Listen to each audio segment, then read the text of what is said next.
now we are moving on to our last session for this forum, which is on Taiwan School on Internet Governance. And the topic will be Local Experiences Dialogue. And our moderator for this session will be Liang, the youth member of Taiwan School on Internet Governance. So without further ado, let's put our hands together and welcome our moderator and speakers. Okay, thank you all for making this far into the engagement forum. So let's not waste any more time and let's start our last session. Okay, so in this session, we will have representatives from ICANN and TWSIG, along with NIIEPA, the organizer of the local APIGAs, and our APIGA alumni to share the experiences of cultivating and motivating youth participation in internet governance. Instead of taking over existing platforms and activities, we hope that the local APIGA in Taiwan will be a beneficial addition to the youth engagement effort regarding internet governance. We would also like to invite participants to share their thoughts and feedback on how to expand and strengthen youth involvement in internet governance discussions locally, regionally, and globally. I'm today's moderator, Tsung, from the Taiwan School of Internet Governance, and I'm currently studying in NYCU on semiconductor technology. And let's have our speakers briefly introduce themselves, starting from Manru. Oh, sorry, I thought there was an earthquake. I've introduced myself in the morning. I'm Manager Chen. I am a manager in NIIEPA. And in NIIEPA, we have been hosting youth capacity workshops since 2020, and this is the first year we have integrated this workshop with ICANN and rebranded as local APIGA. It ended this past Sunday. I don't want to be too proud I don't want to sound too proud to say that, but I think we all agree it was a huge success, and we'll love to share more in the next 90 minutes or so. Thank you. Hi everyone, I'm Yien I'm from ICANN. I think we haven't really quite said the full name of APIGA, so that's Asia Pacific Internet Governance Academy. It is a regional capacity building program for youth leaders aged 18 to 35. The idea is to basically have youth understand internet governance, and then hopefully they can participate in the space. So we are actually very happy that the first local APIGA was held in Taiwan here last weekend, and you don't need to be shy. You have to be proud that it is indeed a success. Hoping to share a bit more details later on this topic as we continue this conversation. Yeah. Hello, I'm Tsung-Yi. I'm a student studying in computer science, and I participate in internet governance for years. And I also contribute to the technology community called ICANN, Students Information Technology Conference in Taiwan. And it hosts event for over 1,000 students every year. Hi everyone, my name is Tsung-Yi. I come from the National University of Singapore, and I was follow the internet governance related event and the information since the 2020, especially the RAP NCC and APAC-TWNIC, and I was the APAC-TWNIC fellow in Singapore and attend the conference there. And I also is the fellow of the APAC-TWNIC last November in Philippines. Yeah, thank you. Okay, thank you for all the introductions from our speakers. And so let's start from our first question. This is to all of our speakers. As experts in this field, in what ways do you think that youth engagement and internet governance can contribute to more inclusive decision-making processes? And let's start from Manu. Again, I wouldn't say I'm an expert, but definitely I would love to share why I think it's important. I mean, we all say that like children are the future, right? And it's not just a saying, it's true, because we are all gonna grow old and we're all gonna die, and they are literally the future. If they live, and I think nowadays they live, right? It's not like few hundreds years ago when they have to only be named after they're 12 or else they die when they're 8, something like that.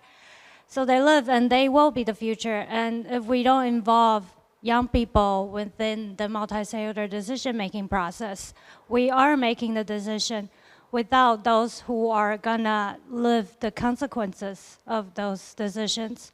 So definitely we should involve young people within the decision-making process, and because they live the consequences. That's why we're seeing a lot of, not within internet governance, but in other areas, for example, climate change, you see a lot of young and younger people. They are very they're a strong advocate of, all of the sustainability, all kinds of environmental friendly actions, because they are living the consequences that the past decisions we made without consulting them. So that's why I think, it is vitally important, and actually it's not only important, it's a must for young people to be involved in the decision-making process. And because, we're dying. Thank you. Thank you. Chyn? Right, so somewhat similar to what Manju shared, but from my perspective, for the youth, basically they've been born, the moment they were born, the internet existed. So literally they grew up with the internet, so including the youth panelists here. For Manju and I, hopefully we're not that old. It's half of our lives, maybe. But it is very important for the users that were born to the era to actually share their input and information and voices through the decision-making process, because they are the actual users and, moving ahead to the future as well. The other part that I wanted to share was in terms of new ideas and fresh imagination, or like what you think can work better, because sometimes when you say quote-unquote experts, it could also mean that this, and I'm not saying anyone, but it's basically sometimes when you're in the space for too long, you might lose some fresh ideas. So it's always good to have youths coming in to refresh that, even if some people think it's not feasible, it's always good to voice it out and then, kind of craft it accordingly to see how we can customize and make it work. I think in addition to the fresh ideas and new perspective, younger generation younger people maybe can bridge us to overcome the generational gap, and I think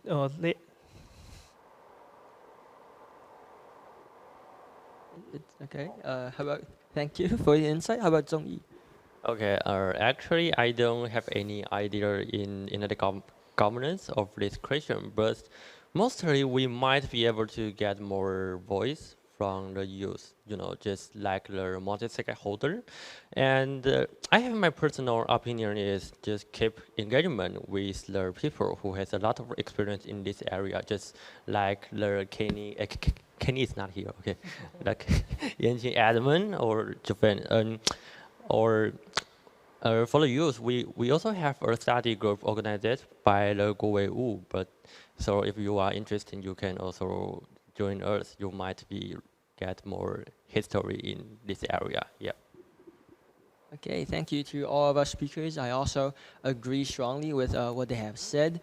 It's always nice to have new blood and have a fresh image of what we're doing in this field, and we encourage that the youth and the new generation and students to come and join us in internet governance.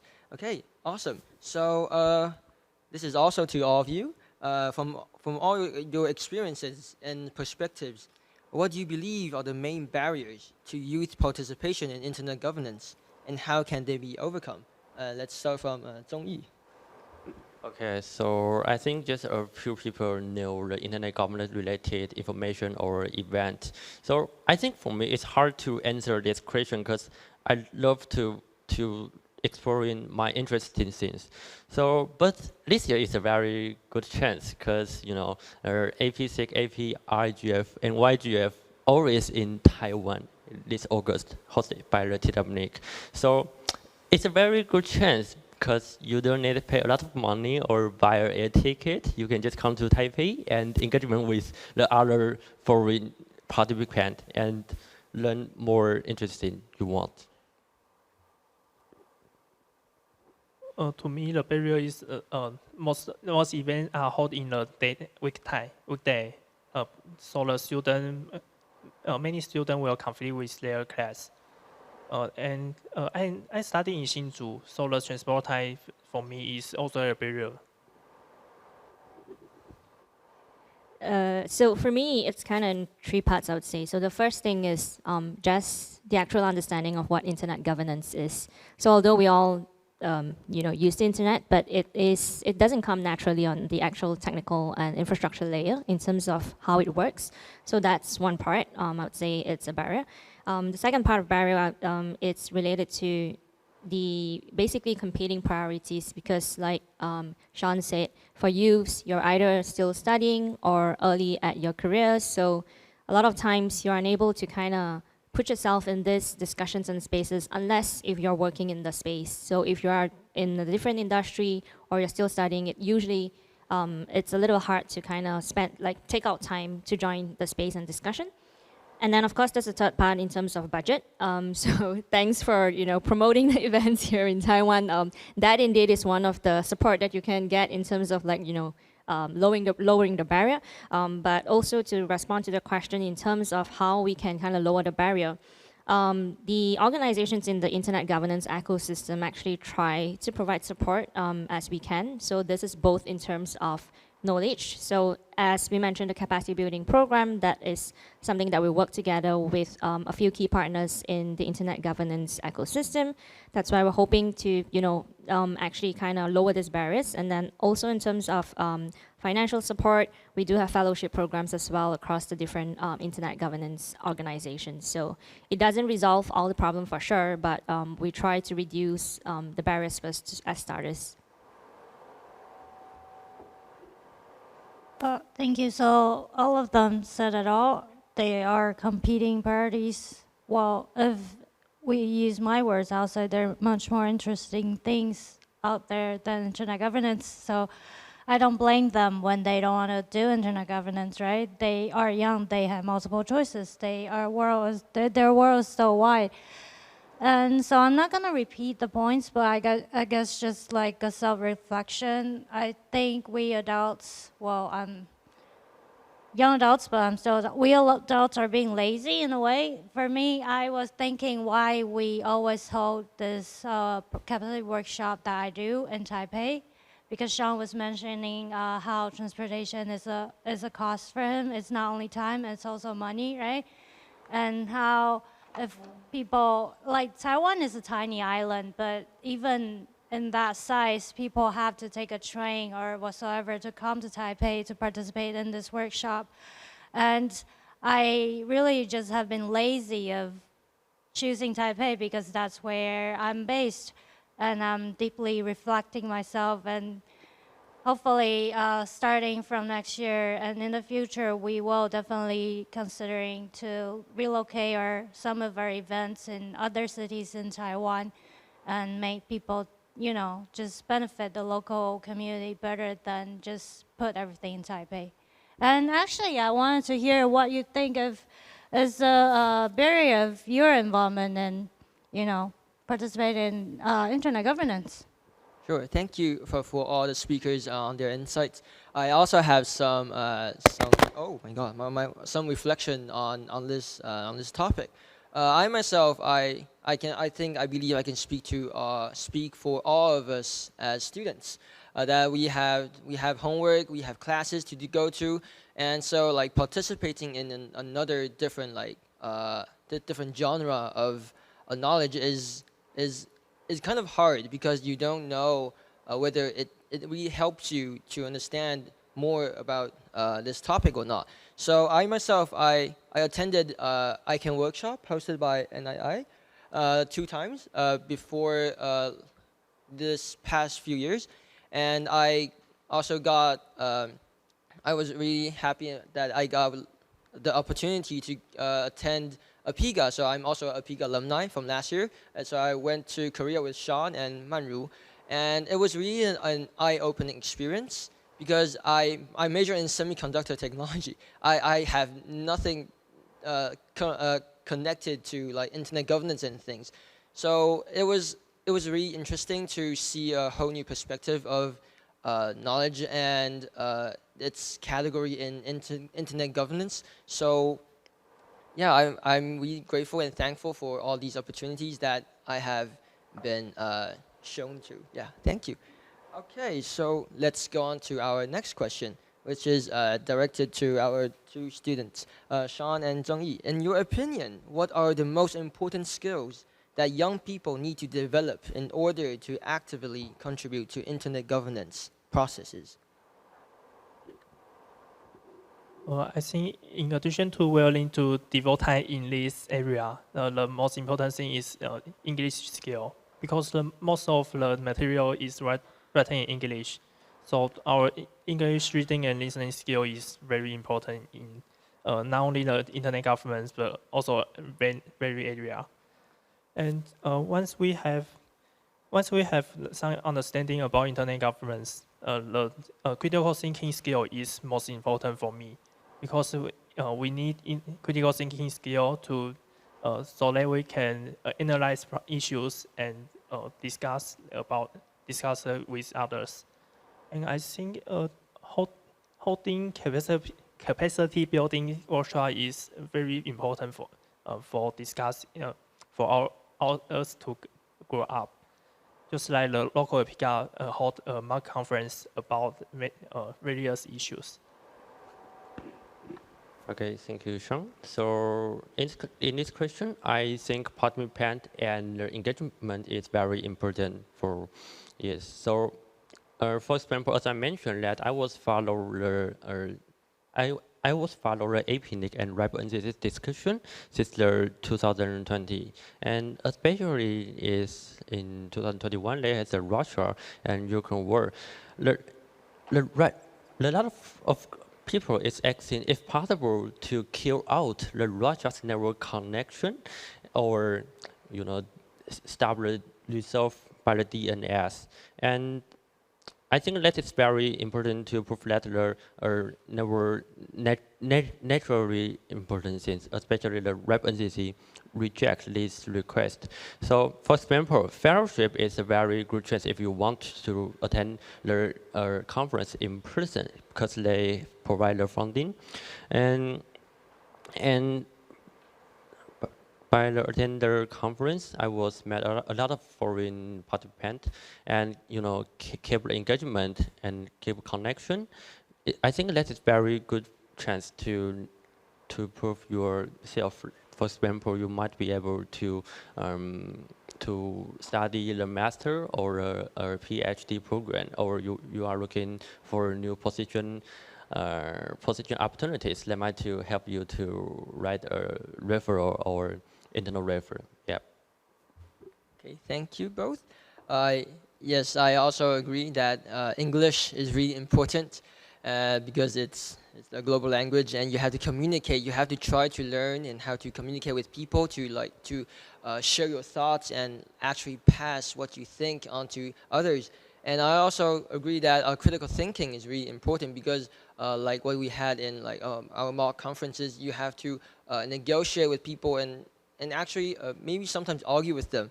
And the most important thing is to actually participate in internet governance. We have to actually devote ourselves into this field, and so that you can learn more as you go on. Okay, thank you. So going down to our next question, this is to Yien and Manru. How might Taiwan's hosting of local APIGAs impact global youth participation in internet governance? Yien. All right, so you all mentioned about language, and I do think this is an important thing. This was one of our key considerations when we were thinking of expanding APIGA out of just one regional event a year, because the regional event does use English the whole time for 5 days, and it is tough for non-English speaking participants, as in their primary language is not English, it is harder for them to share their input and even learn how to provide interventions. So that was one of the key idea, and I would say that's one of the key benefits, because as with local APIGA, basically, we also mentioned here that the knowledge of internet governance is hard enough to understand on its own, even in your local language, in your preferred language. So imagine having to learn that in a secondary language. It is basically like a foreign language. So I guess like with local APIGA, that kind of helps in terms of just building the knowledge first, understanding the topic first, and then of course slowly building your confidence as well to speak a little bit and a bit more of English. So I'm also very proud for the three of you to be able to hold the session here and then join us as well. So that's one part. And then also, you mentioned about you were being selected to the regional APIGA. So it is a very competitive program, the regional APIGA. We want to try and diversify participation. So we get about 20 from across the APAC region, which means it's on average one participant from one economy across the region. So you really have to be that person from your economy being selected. So it is quite hard to be there. So the idea with local APIGA is that we try to increase the cohort that gets introduced to the topic and being able to join the program at the local level. Also at an easier way, because it's basically at your economy, at your place. It's a lot easier. So same thing, again, introducing the topic to more participants first. Hopefully, if we have 20 at the local level, if we retain 5, that's better than sending 1 to regional APIGA, and that person maybe have some competing priorities and you're unable to retain that person. So I would say that's a key kind of benefit, where you kind of increase the cohort a bit, try to raise more awareness across the local level, and then hopefully we'll kind of build confidence as well and bring them later on to the regional and global arenas. I think Yien has said it all. I don't have much to add on, but I guess I just want to share why I started doing this in Taiwan in the first place. Actually, it was because I went to the APIGA myself, and when I came back and we have this money to do a project in Taiwan to, kind of to engage with the youth, to involve them in, all kinds of capacity building process. And I was telling my boss that I don't want it to be a one-off event thing. It's not like we have them here for 2 hours and we invite some speakers and then that's all. I want to have a kind of APIGA thing in Taiwan where we do a workshop. We teach them the whole day, and the other day we do a mock conference thing that makes them practice how it feels to be in the internet governance kind of discussion fora or within ICANN, to be different stakeholders, to play, and from playing, what it feels to be in a real kind of policy discussion. That's why I started this workshop in the first place, and I was happy that now it's more moving towards I don't know how to say it. It's like a blooming across the APAC region thing. I'm happy that we're doing it not only in Taiwan, because I definitely feel that learning these stuff within your local language is very important. That's why I always argue with Yien that I don't think the English-speaking people can do local APIGA, because that gives them more advantage. They're already speaking English now. They know more than us. So, but of course that's my own bias thing. But definitely, I was happy to see more local APIGA everywhere, and I think that's definitely a very good opportunity for locals. We used to be able to kind of let the local participants come to the workshop every year again and again, because we didn't have much applications. But nowadays, as we have more applications, I think that door probably is closed, which I think is sad, because sometimes actually you need to learn these things twice, 3 times, 4 times to fully understand, to finally understand. Even for me, within I can sometimes be like, oh, I thought it was this. Turned out it is actually this. This aha moment happens throughout your journey within the internet governance. So local APIGA to the APIGA will definitely be a great path for you to learn this throughout your journey. Thank you. Thank you, Manju. So sorry, I just wanted to add one thing. I did not give you enough credits because when we talked about local APIGA, the idea really came because I participated in the youth workshop that NIIEPA ran last year. So it wasn't branded as local APIGA, but when I went there, we realized the importance of some of the factors that I mentioned earlier. And that kind of triggered that thought to discuss with the other partners for APIGA in terms of expanding through local APIGA. So I do want to give credits to NII, Manju, and Taiwan for this leading this initiative. Thank you. Thank you both. Based on the previous question, I would also like to ask you too, how can we create a culture of mentorship and knowledge and sharing within the internet governance community to empower the next generation of leaders? So how can we create? I think it's easy to create. It's hard to maintain because so not within Taiwan, but I used to belong to this group. It's a APAC youth group that's called Youth for IG. So we were a group of people, a group of youngsters in APAC region that felt like there are all these good initiatives. We were talking about the fellowship program, all kinds of connection, and APAC fellowship, ICANN fellowship, APR-IGF fellowship, YGF, APIGA. But sometimes once you're finished with one fellowship, you are confused. You don't know if I should move on or because, like I said, there are a lot of more interesting things in the world. Or I should, keep going. But then if I want to keep going, I don't see the path. It's blank, and nobody's telling me where I should go. I mean, it's not only within internet governance, right? I guess in that age, you feel about that for everything. But that's why we wanted to create this mentorship program as Youth for IG.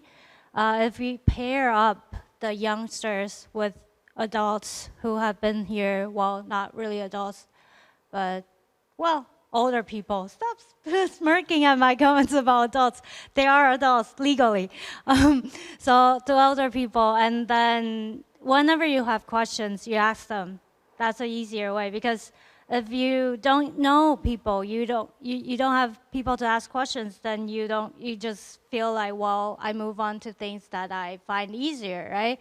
So we did this mentorship program. We actually successfully did once. We pair up one mentor with 2 or 3 youngsters, and they actually developed a quite strong and close relationship.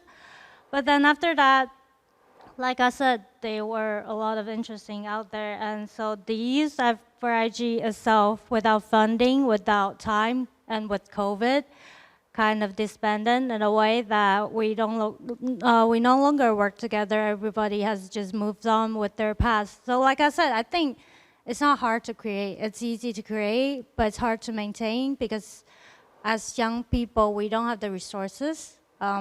We don't have the experience even to ask for funding.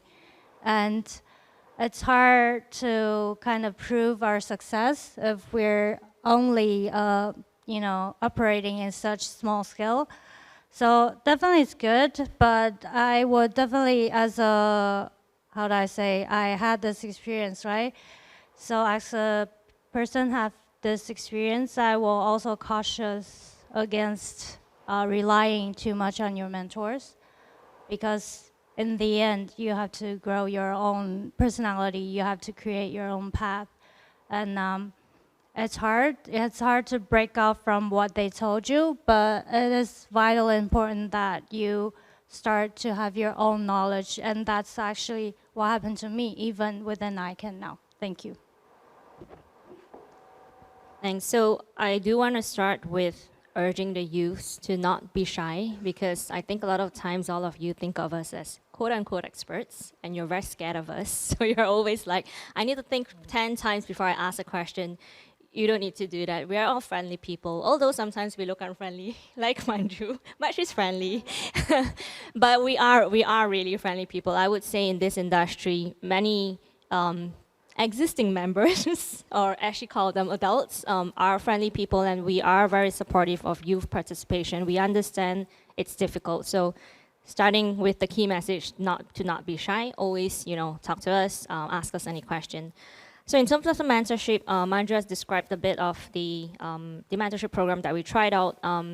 It is indeed very hard to retain, so I don't have a specific response on exactly what's the best solution as well. But I also want to urge the youths to actually let us know what is your interest, because I'm saying this because when you are participating in the internet governance ecosystem, it is not possible for you to be interested in every aspect of it or even have time for it. So let's say if your interest is on a technical topic, maybe, for example, like Tsung-Yi, then he can go more on the maybe APAC-TWNIC path. And then, if someone is more interested in the ICANN structure like Manju, so then she's selected specifically to go into ICANN under the NCSG. So it is quite important to first, it's good to, of course, have that first understanding of the broad ecosystem, but then as you kind of get into the space a little bit more, try and explore what your interest is, and then when you share it back with us, it's a lot easier to create the path to actually pair someone in the industry to you, to help you and guide you, because otherwise, for example, if someone is going to ask me about a lot of questions on IP address or very technical stuff, I won't be able to mentor for sure. So then I would kind of refer you to someone else that would do this better. So again, I think it is very important for you to tell us what you're interested in, what you think can help you, instead of us thinking at our level, oh, I think this would help you, this would support you, but actually in actual sense, it doesn't. So yeah. Thank you both for your awesome answers. I agree strongly with all of you. It is true that after some fellowships you feel lost and you don't really know what to do and where to go. And I'm really honored and I'm lucky to have met all these people. And it's more like of making connections. And because like technology is such a global thing now, you can access the internet within your fingertips. You can just send a message and ask them your questions, and it's always eye-opening to hear from them, and it's an awesome experience. Okay, awesome. So this is to Sean and Tsung-Yi. How can we ensure that the voices of different youth groups are heard and valued in internet governance discussions? Okay, so the first one is the API-IGF fellowship is still opening. So if you want, you can just go to apply it. So in this question, I think we just need to promotion. It's like the promotion with the other community, like the technology, and I think it should not be able to, just a few people to participate in this area. For example, somebody might be very shy, so they might be able to. They don't want to attend the event to share their opinion in person. So internet is a very strong power, since they can just join an online meeting and add some comment to share their opinion. So I also want to share my experience. Is I went to Philippines to attend the APAC-TWNIC. I think Yien is over there but she is the online speaker, I am the participant. So anyway, APAC-TWNIC is a very diverse participants event, and I remember that when I arrived in Philippines, Manila airport, I was met with another participant, and the organizer called with us to tell me that we should go to another terminal to meet another participant. And that person is visually impaired. That is what I surprised, because only him stay there and wait us to meet him. So for him, we are just like a stranger. Yeah.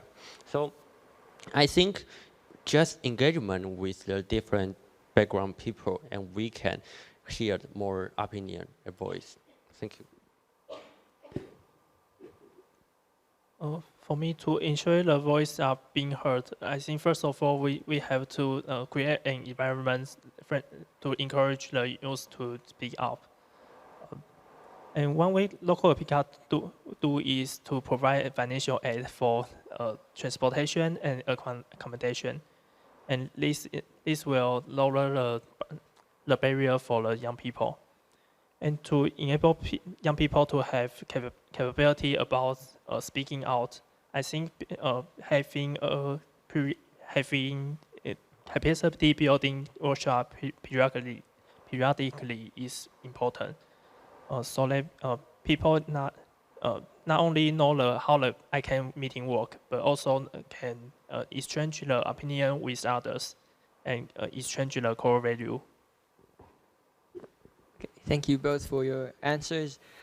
So now let's go to our last question. This is to Maru and Yien. What are some key lessons learned from your experiences in promoting youth participation in internet governance that you would like to share with the audience? I think this key experience is better expressed in Chinese. I always said like 不要强求, as it cannot be forced. It's a fine line. Well, it's a very thin line between no expectation to great expectation. You want them to stay because they're so great, but if they're so great, they have much greater things to do outside of internet governance.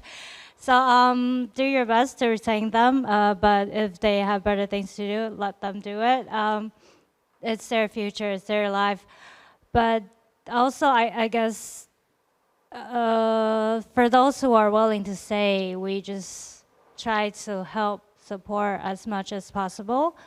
And also, I think that sentence, that kind of mindset also applies if you are a young person. You don't have to force it. If you don't like it, it's okay to leave.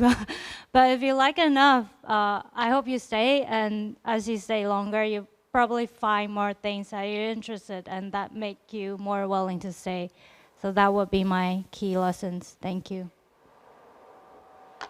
So for my first input, it's kind of related to what Manju just shared, but basically to further elaborate, I kind of mentioned this earlier, where we try and expand the number of participants joining the capacity building program, because even if it's 5% of that cohort or 1% of that cohort staying, if your number of participants that are reaching out is larger, obviously your 5% and 1% would be larger. So that's kind of, you do like a law of large number thing, get more in first, and then of course, whether they retain or not, it really kind of depends on the interest and whether they're able to do that. That's one thing, but I also thought to talk about that people need time to grow. So from a participant, we do want to encourage these participants to grow and become, for example, speakers, facilitators, moderators, or even for a local APIGA. The key idea, one of the key ideas that we're looking into is not for the host to always run it subsequent years. So basically, we want to train the next generation to run it in subsequent years. So they'll start picking up skills like facilitation, organizing the agenda for the entire local APIGA, and things like that. So again, it takes time to grow. So I would say it's not possible that you get a participant coming in, joining one local APIGA, and then this person goes, yay, I'm going to stay in IG space. It's definitely not going to be the case. So it's really just let time take its course, and things will kind of fall in place. Okay, thank you both for your answers. Our panel session has ended today, and we were open to questions from the floor. Is anyone willing to ask some questions to our speakers?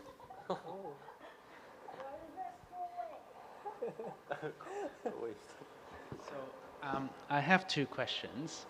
The first question is for the youth. I would like to know if you have participated in throughout all the other sessions. If you have to rank from 1 to 100, how much do you understand all the content today?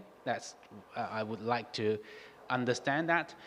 The second question I have is actually for Manju and Yien. I may not be a question per se, but a comment. I'm from the commercial world, so when I think about this, I think from a commercial perspective.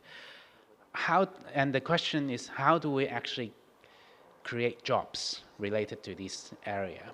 So if it has to be sustainable, we need jobs, and who can we work with to create more jobs that can facilitate a more sustainable participation in the internet industry? That would be my question. Thank you.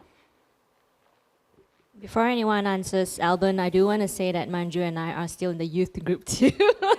So your first question might still apply to us. Okay, anyway, sorry to hijack.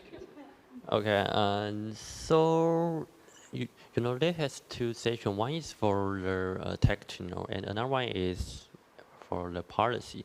For the technical, I think I can understand about 80%, but for policy, I'm not very sure everything because some is new one, you know. So yeah, this is my answer. For me, the technology part is the language is not a barrier, and technology is not a barrier. But the two things combined together is become too hard for me. So I can only understand the meaning, but cannot have any question about it.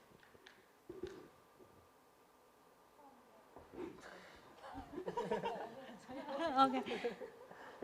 So the question is how to create jobs. I cannot create jobs because I am from an NGO with like small staff. ICANN is the one creating jobs.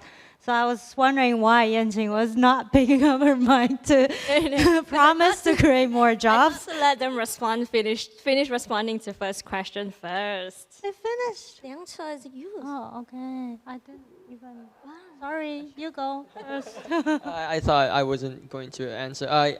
Because I didn't. I just came here at about like 2, so because I had class in the morning, I just came from Hsinchu, so I didn't get the chance to listen to any of the engagement forum. But if to elaborate for like before like during like some workshops or during APIGA, I could mostly understand the technology part about 80 to 90%, but of course the like law policy parts are more new to me, and they are more. I haven't like touched on them for that much, so I wouldn't be that understanding of that part. Yeah, I hope that answers your question. Sorry, I didn't mean to put you on the spot. Okay, so responding to the second question, actually, it's good that you asked and you mentioned that you're from the commercial world, because we do need to work with the commercial world, which is why we also were very happy to have you with us at the local APIGA this year. Because that, when we talked about local APIGA, even with the other economies, with their local hosts, one of the idea was that the program of the local APIGA is supposed to be somewhat flexible. So some of the topics would be things that are outside of the technical infrastructure layer, which means it can be things that are related to the new tech. So AI is the buzzword. So they can have speakers coming to talk about this, and there will be companies coming as speakers. And the idea is that we want to try and get different industry players. And when I say industry, it's not just the technical infrastructure layer. It's the wider internet industry players to join. Such that they would be in that space as well. And if they identify someone, a participant, or maybe a youth leader meaning the upgraded version where you joined as facilitators, moderators, speakers, if you find talent there, then basically, hopefully, they can somewhat integrate into the industry. But of course, within the integral core part of the technical infrastructure industry, which is like domain names, IP addresses, we did talk to our partners as well. And one of the key ideas for local APIGA is the same thing, because if you have participants at the local level, it's a lot easier to retain that person as your staff because everyone is in the same place, right? But at regional APIGA, the problem is if we see a participant that's extraordinarily good, but maybe this person is based somewhere else, it's hard to get the person to relocate for number one. Second, if it's an entry level, especially, it's hard to get like, immigration administration cleared as well. So hopefully with local APIGA, we can try and address that a little bit as well.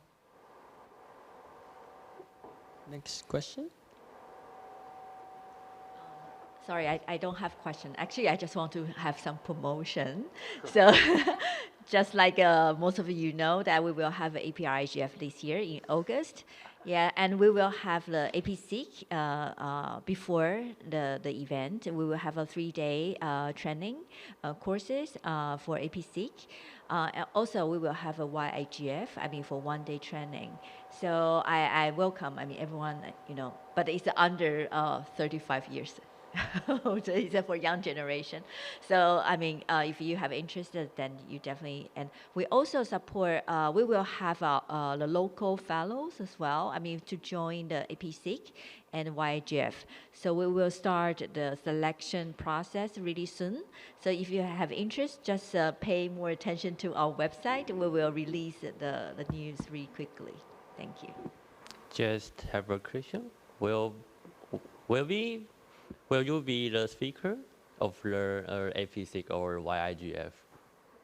I think it's a regional training courses. I think they will include many speakers from different countries, regions as well. Just to talk about, to share more ideas. Yes, thank you. I guess I just wanted to add on to Yanqing's answers to Alban's question. I think there are 2 points. One is probably you just have to apply for more new TODs. So there are more registries, registrars, and there are a wider industry to create more jobs for new participants. But jokes aside, well, it's not a joke, I'm serious. But I think, like I said, I've always have this philosophy, which is it cannot be forced. It's okay that they leave this whatever industry or this realm of internet governance and move on to something else. But at some point in time in their life, when they think back to their experience with us, at least they felt it was great. They didn't feel it was a bad experience or a painful experience. And sometimes when she or he thought back to the multi-stakeholder decision-making process, bottom up, all kinds of stakeholder, it could still help them wherever they are, developing whatever the skills that they need for their new jobs. It could be beneficial for them. It's a concept that they can use everywhere. Coming from a background that has nothing to do with internet governance, I study history in uni and I study anthropology and for my master's. And when people hear that in ICANN, they're like, so what, why? why did you end up here? What I'm trying to say is, whatever you learn, it doesn't really matter when you're doing whatever you like to do or whatever pays you best. So it's a nutrition that kind of grow into whatever you are growing into. So like I said, it's not forced, and it's okay that they don't stay. If it's great that they stay, but of course, like you said, we have to create more jobs, and that's to new GTOD applicants and ICANN. Thank you. Okay, any more questions? If not, I think we will end our session here, panel. Thank you.